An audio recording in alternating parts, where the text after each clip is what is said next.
This is actually a baby from a baby. Hi friends, அனைவருக்கும் வணக்கம். நான் உங்கள் ஜெயந்தி தணிகையிலிருந்து பேசுகிறேன்.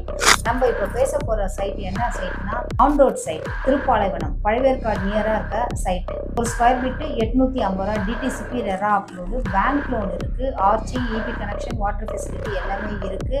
நம்ம சைட்டுக்குள்ளே தார் ரோடு இருக்கிறதுனால நம்ம உடனே வீடு கட்டலாம். இன்னொரு விஷயம் என்னென்னா, ஒரு ஸ்கொயர் ஃபீட் 850 ரூபா தான், கம்மியான அமௌண்ட்டு. அதில் தான் நம்ம சைட்டு வாசலில் வந்து பஸ்ஸு நிற்கும், மெயின் பஸ்ஸு. நமக்கு வந்து 1 லட்சம் அக்ரிமெண்ட் தொகை கட்டினாலே உங்களுக்கு நாங்கள் பேங்க் லோன் 75% 80% கிட்ட பண்ணித்தரோம். வீடாக இருந்தால் உங்களுக்கு 90% பண்ணித்தரோம். Low budget property. இப்போ நீங்கள் லோ பட்ஜெட்டில் வாங்குறது நாளைக்கு ஹை பட்ஜெட் ஆகும். நாங்கள் இதுக்கு முன்னே போட்ட சைட்டு 430 ரூபாய்க்கு போட்டோம், அதுக்கப்புறம் 550 ரூபா போட்டோம், இப்போ 850 ரூபாய்க்கு இருக்க ரேட்டு. அதனால் எல்லாருமே சைட்டை பார்க்க வாங்க. காரு உங்களுக்கு நான் ரெடியாக வச்சுருக்கேன். கால் பண்ணுங்கள், நான் சைட்டுக்கு கூப்பிட்டு போகிறேன். நான் உங்கள் ஜெயந்தி தணிகை.